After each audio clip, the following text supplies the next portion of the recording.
가지고 부모의 마음, 자녀의 마음 이 제목인데요. 우리가 섬기는 하나님은 영의 아버지가 되십니다. 따라서 합시다. 영의 아버지가 되신다. 하나님이 영의 아버지라고 말할 때 믿음 있는 사람들은 아멘하고 또 믿지 아니한 사람들은 웃긴다 이런 사람들이 있어요. 눈에 보이지 않는 자를 하나님 아버지라고 하고 비웃는다 이거죠. 왜 그런가 하면 보이지 않은 것 때문에.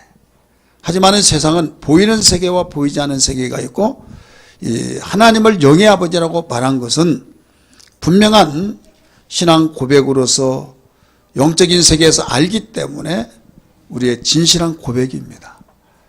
육신으로 나를 낳아주시고 여기까지 키워주시고 자라게 하신 육신의 부모님은 언젠가는 이 세상에 훌쩍 떠나요. 나를 사랑하고 아끼는 그런 비례에 의해서 충격은 더 큽니다.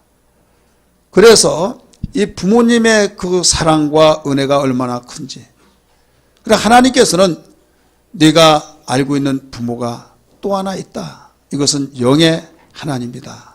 하시면서 우리에게 일러주시는데 이 땅에는 믿는 자와 믿지 않는 자가 있어요.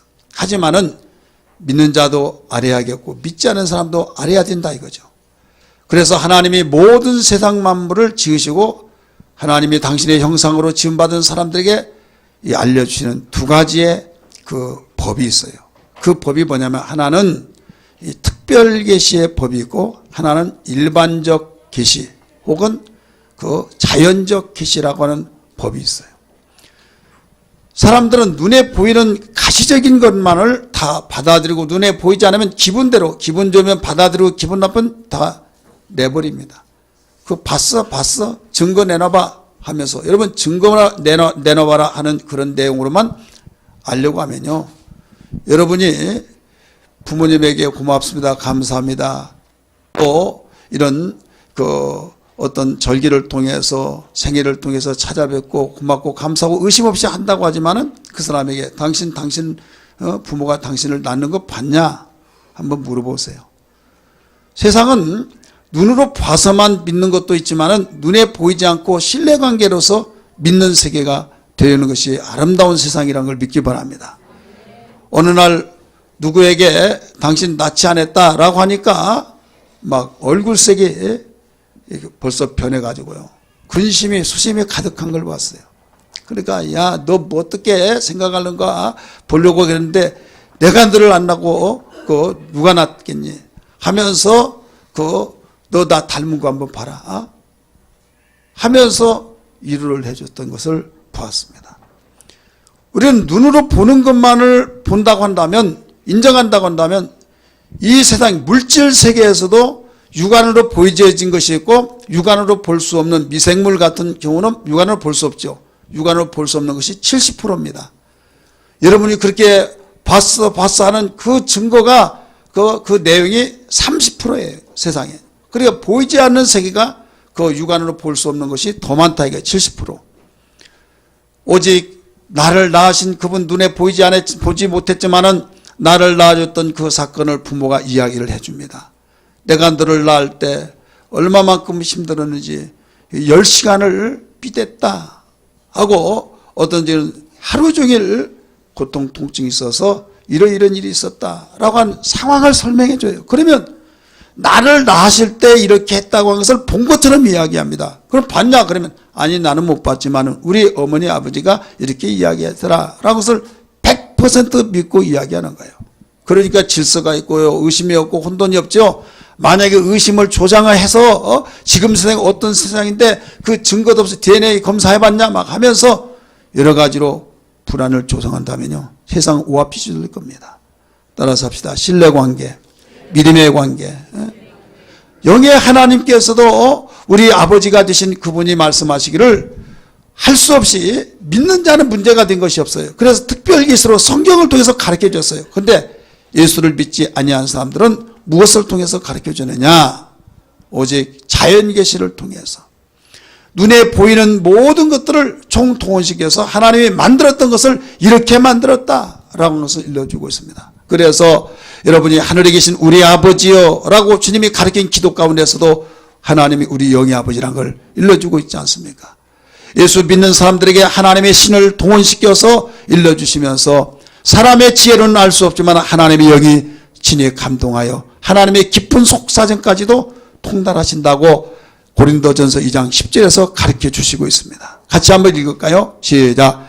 오직 하나님이 성령으로 이것을 우리에게 보이셨으니 성령은 모든 것 하나님의 깊은 것까지도 통달하시느니라. 아멘. 부부가 같이 살면서 몇 수십 년 살아가면서도 나는 도대체 당신 알다가도 모르겠다. 당신의 속이 무엇이 드는지 알다 모르겠다. 라고 하면서 그 신기의 불편함을 이야기할 때가 있죠. 같이 사는 부부간에도 마음을 알지 못해서 그런 말을 할 때가 있는데 하물며 눈에 보이지 않은 하나님의 마음까지 어떻게 알겠느냐 이거죠. 하지만 성령을 통해서는 알 수 있다 이거예요. 조금이라도 여러분에게 이해를 돕기 위해서 말씀드린다면 점쟁이들이 그의 속을 들여다보고 과거사를 현재에 있는 일을 이야기할 때가 있어요 없어요? 있죠. 여러분들은 점쟁이에 몰라서 모를 거예요. 그래 아는 사람들 이야기 들어보세요. 또 영하더라. 귀신같이 하더라. 왜 그런지 아십니까? 악령이 점쟁이 속에 들어가서 점쟁이에 의해서 보여지게 하고 말을 하게 했기 때문에 야 신통방통하다 이렇게 말한 거예요.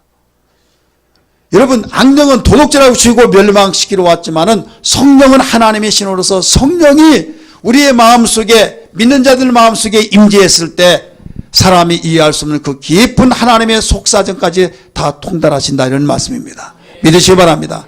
그런데 믿지 않는 자는 어떻게 하느냐? 하나님께서 만드신 로마서 1장의 말씀 보니까 거기에 무슨 말씀을 가르쳐 주는가 하면 하나님이 창조하는 모든 걸 하나님이 볼 수 없는 그 광경을 하나님의 피조물을 통해서 하나님이 이렇게 하셨다는 것을 깨닫게 하신다 이게요.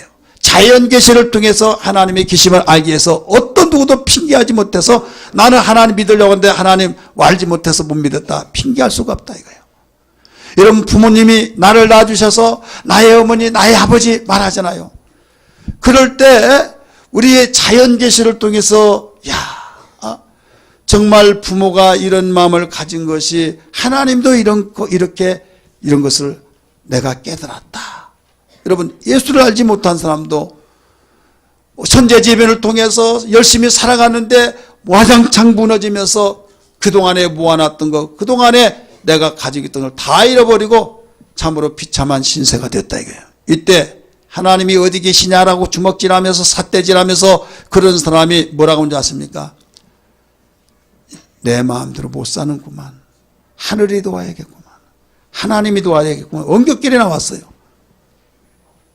하늘이 도와야 된다. 곧 하나님이 도와주셔야 된다. 이게 뭐냐면 스스로 고백한 거예요. 이것은 눈에 보이지 않는 하나님이 계신데 그분이 도와줘야 된다고 하는 것을 시인하고 고백하고 있는 겁니다. 믿으시길 바랍니다. 오늘 무엇보다도 사건 속에서 우리에게 가르쳐 준 것은 무슨 말씀인가 하면 예수님이 이런 이야기를 하셨습니다. 어느 가정에 두 아들이 있었다. 참으로 평범하고 행복하고 또 이 평범한 수준 속에서도 좀 경제적으로 나은 그런 생활을 하고 있었다. 많은 종들도 있었다 이거예요. 그런데 둘째 아들이 하루는 아버지께 와서 아버지 왜 그러냐? 아버지 언젠가는 이 재산 자녀들에게 다 나눠줄 거 아닙니까? 형님하고 나하고 나눠줄 텐데 그 상속 얼마가 되든지 간에 내 몫을 좀 주시오. 이렇게 말한 거예요. 자, 그 말을 들었던 아버지가 아무 소리 하지 않고 알았다 해서 딱딱 띄워줬어요. 그랬더니 그 자식이 그 상속권을 가지고 먼 나라에 가서 야 하면서 나는 이제는 자유를 얻었다. 해방됐다. 어머니의 형님한테 아버지한테 이제는 타치받지 않고 내 마음대로 좀 즐기며 살아봐야겠다 해서 그거 돈이 있으니까 달라붙는 친구들도 많고 또 그 돈을 긁어내기 위해서 사기꾼들도 많고 어쨌든 다 써버리고 없었습니다. 엎친데 겹친단 말이 있듯이 그 돈이 다 떨어지자마자 그 나라에 흉년이 들었습니다. 흉년이 들을 때 얼마나 민심이 흉한지.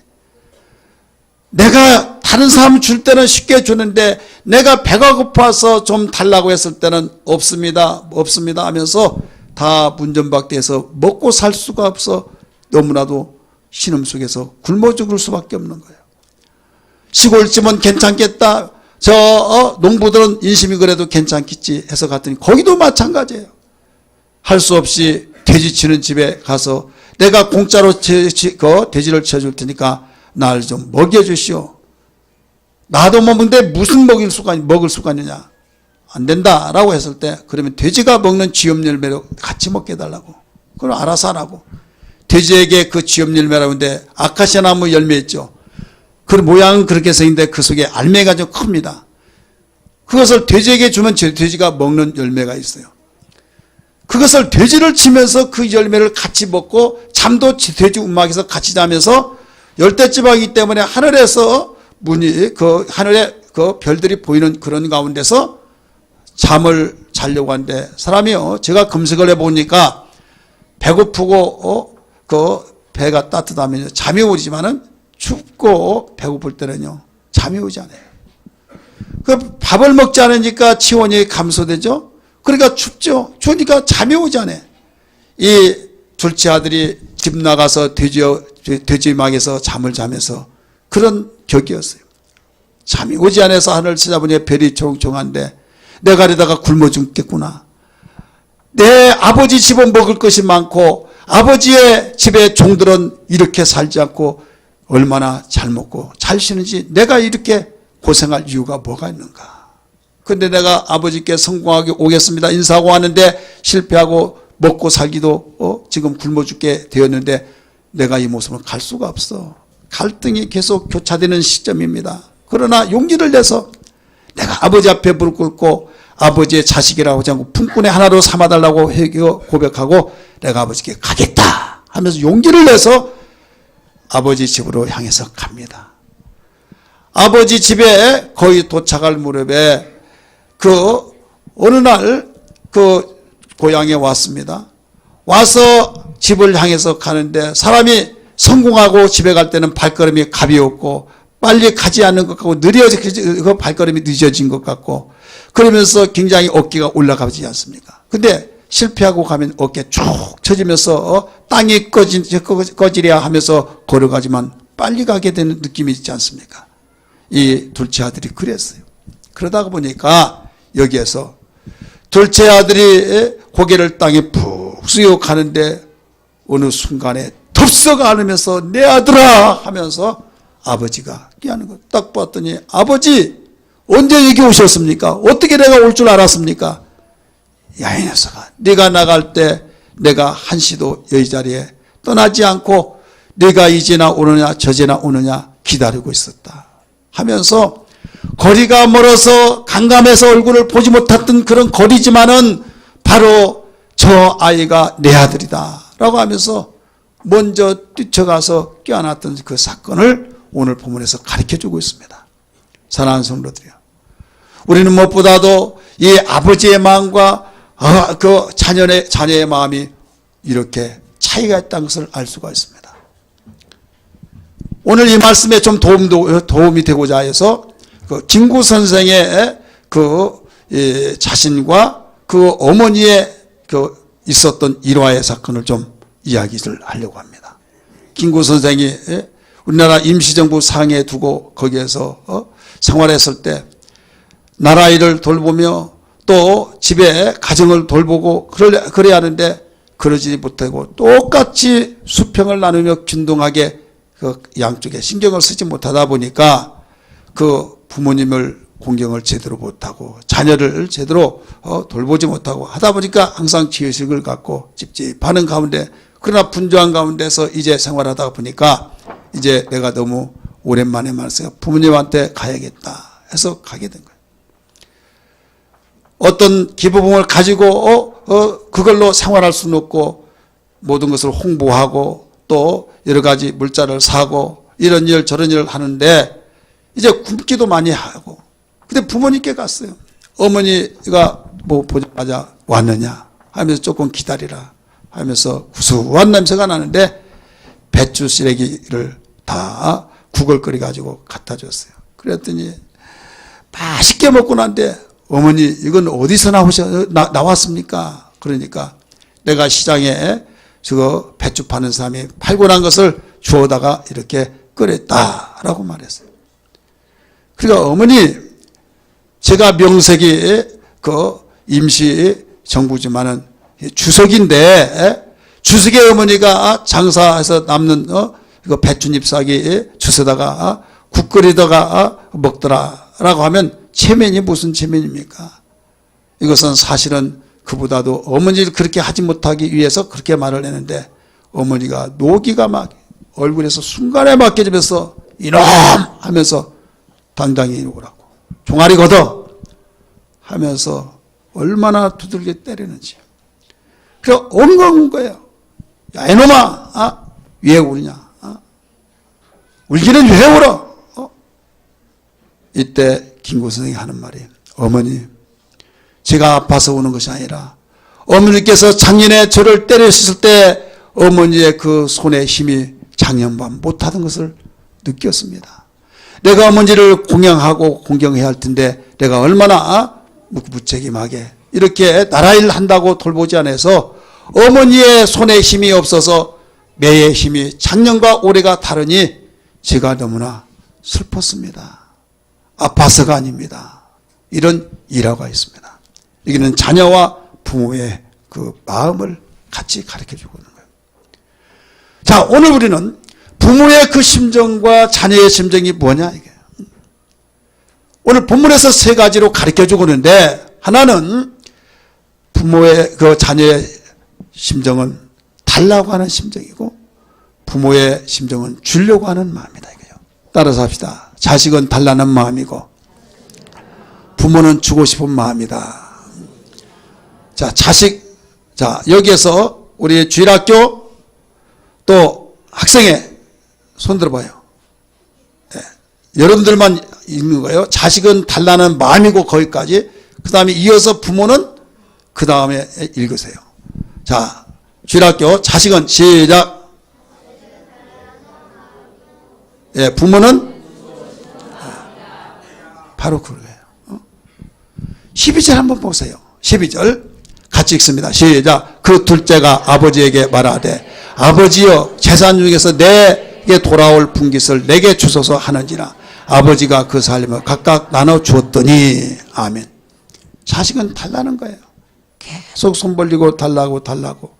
그러나 부모는 계속 또 줍니다. 그러면 주변에서 보고 아무개씨 정신 차리라고, 자식이 달라고 하면 왜 이렇게 다 주냐. 있어가지고 누가 뭐라고 하느냐. 없는데도 불구하고 이 집 저기 손 벌리면서 갖다가 구워주다가 어떻게 살라고 그러냐. 고맙다고 알았다고 그러면서도 나니 또 그렇게 갖다 준다 이거예요. 왜 그런가 하면 내가 고생하더라도 내가 힘들더라도 자식을 바로 주고 싶은 것이 부모의 심정이다 이거예요. 따라합시다. 주고 싶은 것이 부모의 심정이다. 자식은 주고 싶은 것보다 달라고 하는 거예요. 계속.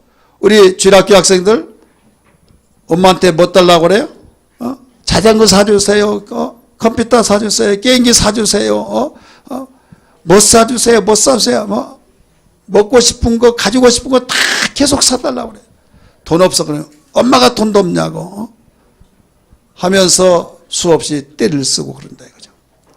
자, 우리는 지금 부모를 공경하고 부모를 사랑하고 부모에게 잘하려고 마음은 먹고 있는데 부모의 입장과 자녀의 입장을 우리는 잊어버리고 산 것 같아요. 부모는 계속 주고 싶은 마음이라고 그랬죠. 그래서 자녀는 달라고 하는 그런 마음이다 이거죠. 내가 부모에게 초점을 맞춘다고 한다면 우리 생각이 달라질 거예요.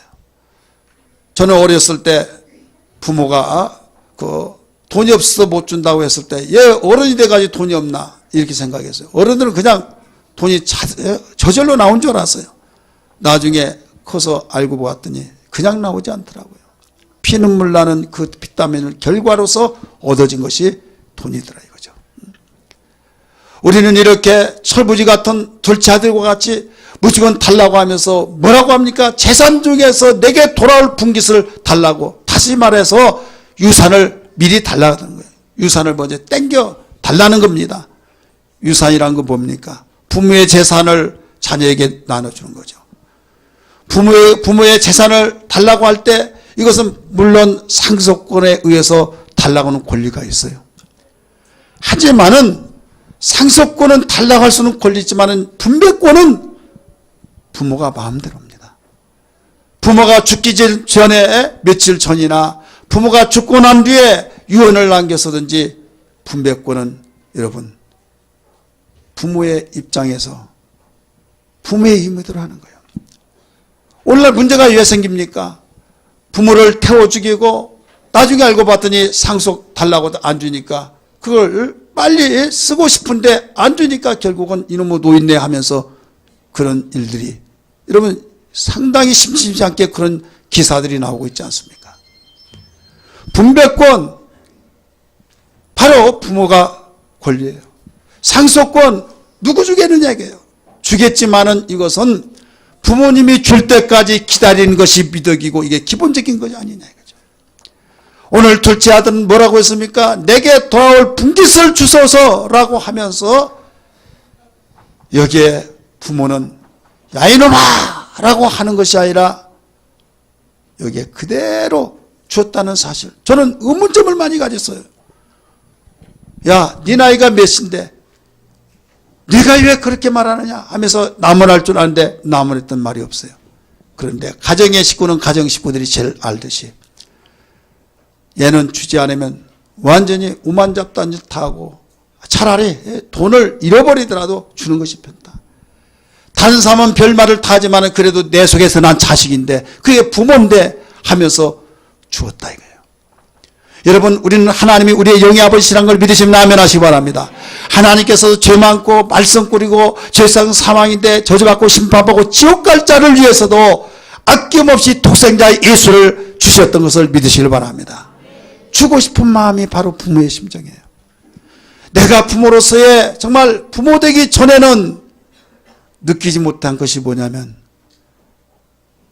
달라고 하더라도 없어서 못 주었지 있으면 얼마든지 주고 싶은 없어서라도 어떻게 해서라도 주고 싶은 것이 부모더라 이거예요. 사랑하는 성도들이요.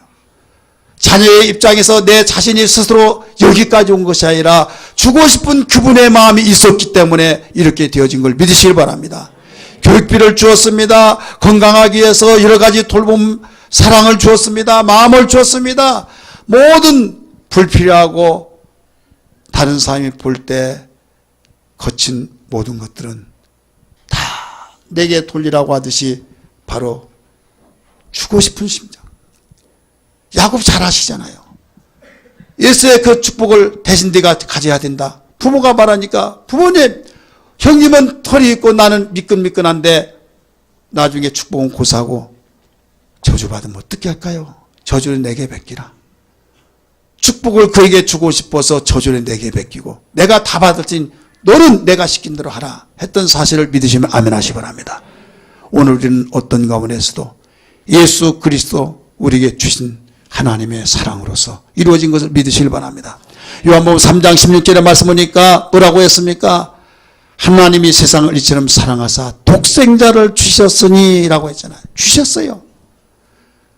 주시지 않도 되었지만은 주고 싶은 그 심정이 아버지의 심정이기 때문에 할렐루야. 하나님이 세상을 이처럼 사랑하사 독생자를 주셨으니 누구든지 예수 믿으면 멸망하지 않고 영생을 얻으리로다.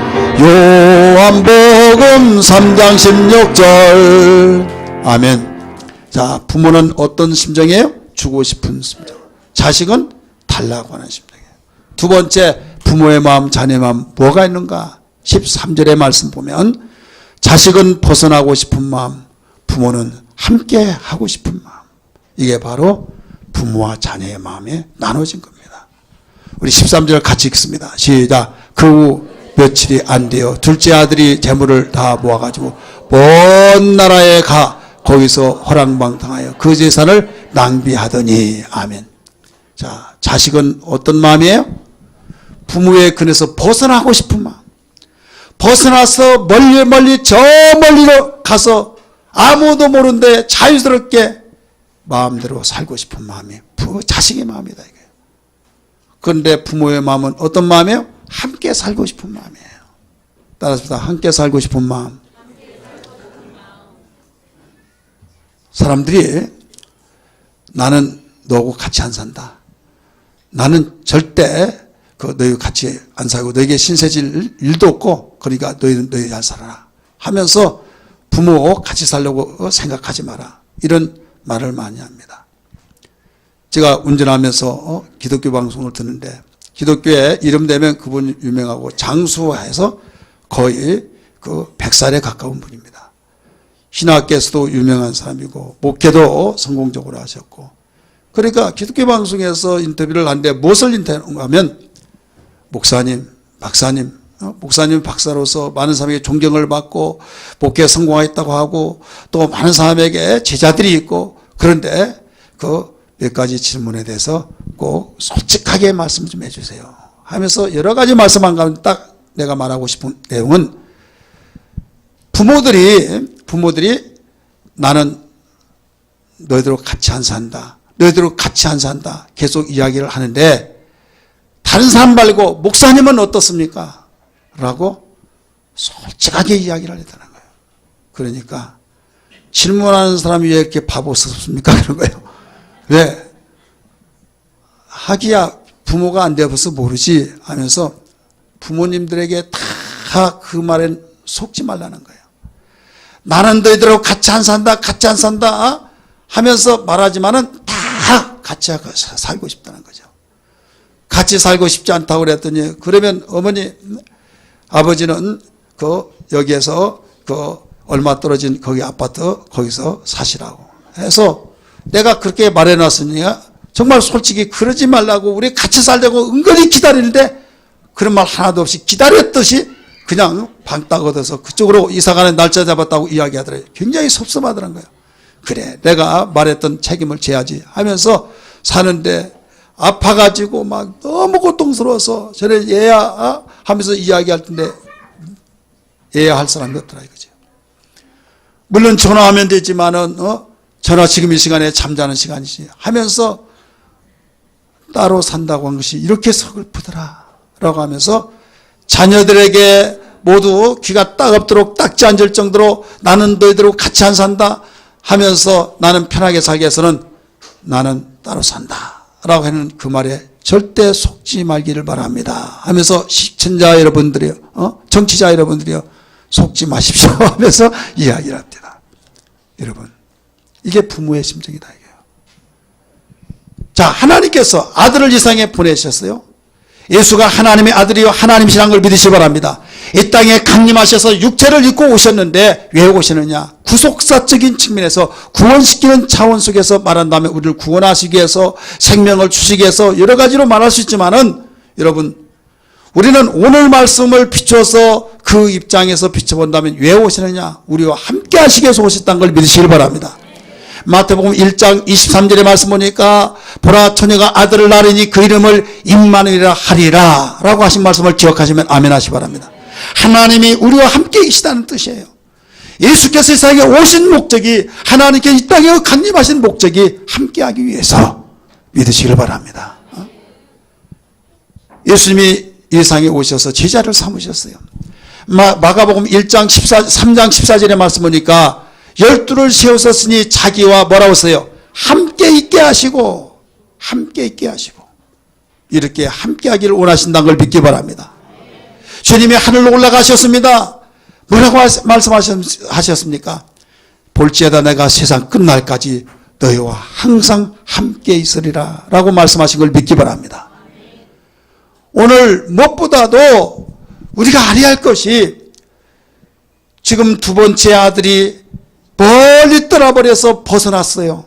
그게 심정이었어요. 소원 성취가 이루어진 거예요. 그러나 부모는 함께하기를 원했어요. 여러분 이 초점이 맞지 않는데 어떻게 부모를 공경할 수 있습니까?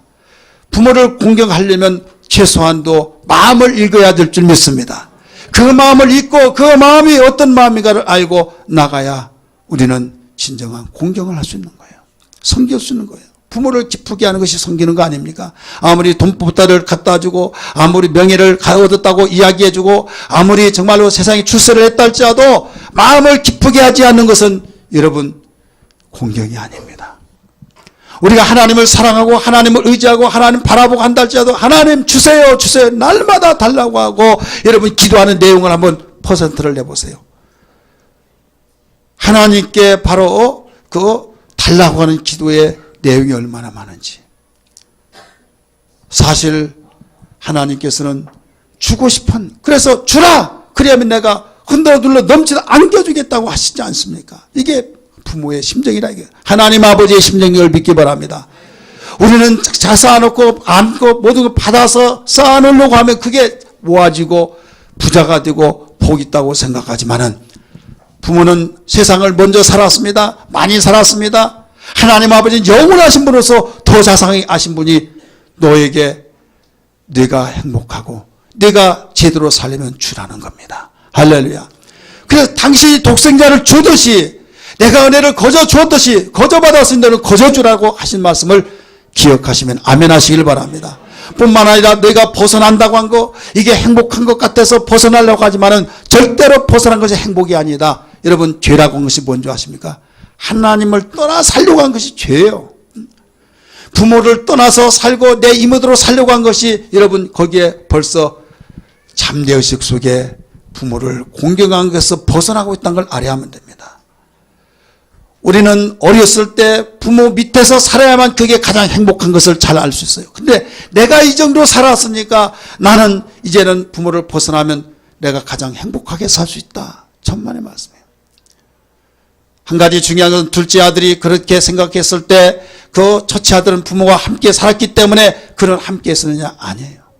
첫째 아들은 상황적으로 볼 때 공간적으로 볼 때는 함께 살았어요. 그런데 마음으로서 멀어졌을 때 이건 진정한 함께한 것이 아닙니다. 진정한 함께한 것은 공간적으로는 비록 거리가 떨어져서 산다 할지라도 마음으로서는 정말 하나가 되어진 이게 함께하는 삶이란 걸 믿으시길 바랍니다. 예수님이 하늘로 올라가실 때 여러분 공간적으로부터 올라갔습니다. 볼지다 내가 세상 끝날까지 너희와 항상 함께 있으리라 했으면 올라갈 걸 취소하고 여러분 같이 머물러 있어야 함께한 거 아닙니까? 그러나 그 말씀을 하시고 하늘로 올라가셨다 이거예요. 공간적인 면에서는 떠났어요. 함께한 것이 아니었어요. 그러나 실제적인 면에서는 보혜사 성령을 보내주셔서 함께 하시는 것을 믿으시길 바랍니다.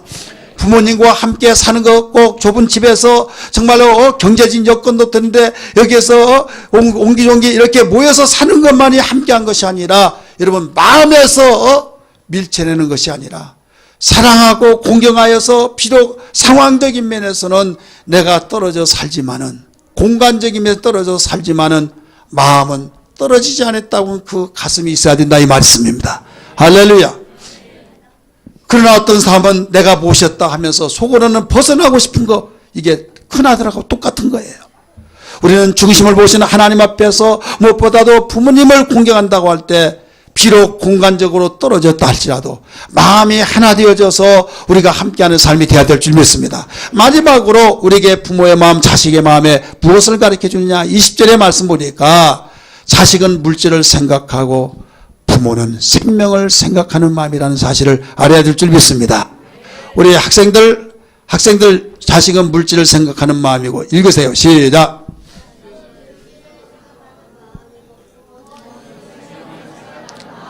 예, 자식은 무엇을 생각하는 마음이요? 물질. 자, 자식이 물질을 달라는 것이 잘못이냐? 내 몫을 주세요. 아니에요.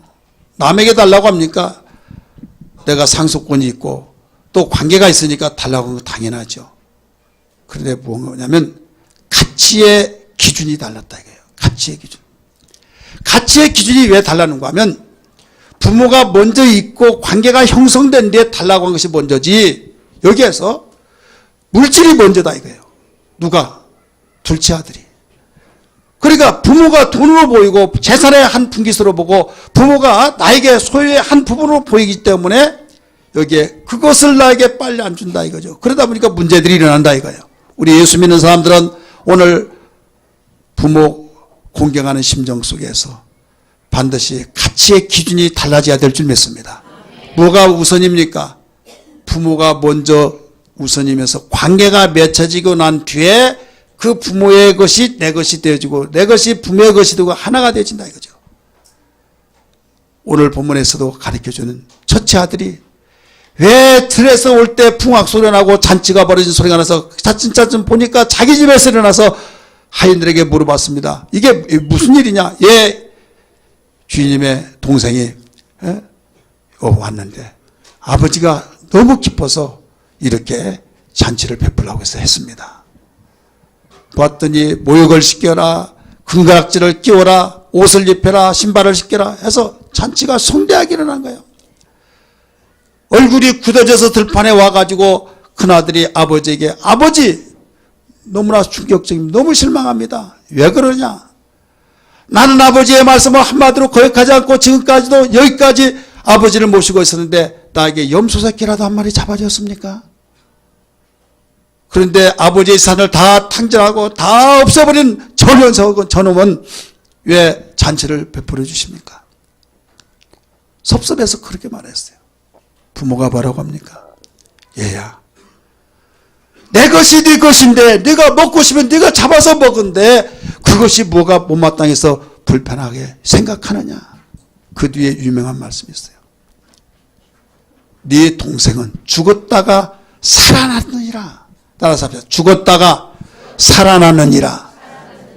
큰아들은 비록 함께했지만 공간적으로 함께했지만 마음은 떠나 있어요. 큰아들이나 작은아들이나 자식은 역시 똑같은지라 물질을 닦는 자가 허락만 당해서 없애버리고 다 망쳐먹었던 저 자식은 왜 잔치를 베풀어 줍니까? 뭘로 봤습니까? 자식들은 물질에다가 마음을 두었다. 부모는 아들인데 네 동생이 살아났느니라. 죽었다가 살았다 생명에다가 마음을 두었다 이거예요. 믿으시길 바랍니다. 많은 사람들이 여기에서 오해를 합니다. 여러분, 부모의 심정은 생명에게 재산을 다 탕진했다고 얼마 남았냐? 야, 그 많은 재산 다 허비했느냐? 한마디도 물어보지 않았습니다. 죽었다가 살아난 그 자체만을 감사했다는 걸 믿으시기 바랍니다. 이게 부모의 심정이에요. 저렇게 탕진하고 저렇게 못된 것이 차라리 죽은 것이 나은데 아이고 또 고생길이 훤하구만 저 아무개씨. 그런데 그 말을 부모가 들었다고 가정해 보세요. 그런 말 하지 말라고. 그래도 나는 자식이 살아남은 거, 살아준 것만해도 고맙다고 한 것이 부모의 심정이다니까요. 사랑하는 성도들이요. 우리는 어떤 일이 있더라도 하나님이 우리의 영의 아버지신 만큼 하나님께서도 우리를 향해서 이렇게 우리가 잘나서 우리가 똑똑해서 우리가 효자노릇을 하여서 하나님의 뜻대로만 살아서 우리를 사랑하는 것이 아니라 하나님의 아버지가 되시기 때문이라는 걸 믿으시길 바랍니다. 주님 무엇보다도 주님의 심정을 알았습니다. 하나님의 영의 아버지의 마음을 알았습니다. 나를 낳아주시고 나를 길러주신 아버지의 마음을 알았습니다. 성령이여 충만케 해주시고 하나님 아버지의 마음을 알듯이 우리가 부모의 심정을 바로 알아서 내 부모를 주 안에서 공경하라고 하는 부모를 공경하는 지혜와 능력이 되게 하여 주옵소서. 이런 신앙 되기를 주님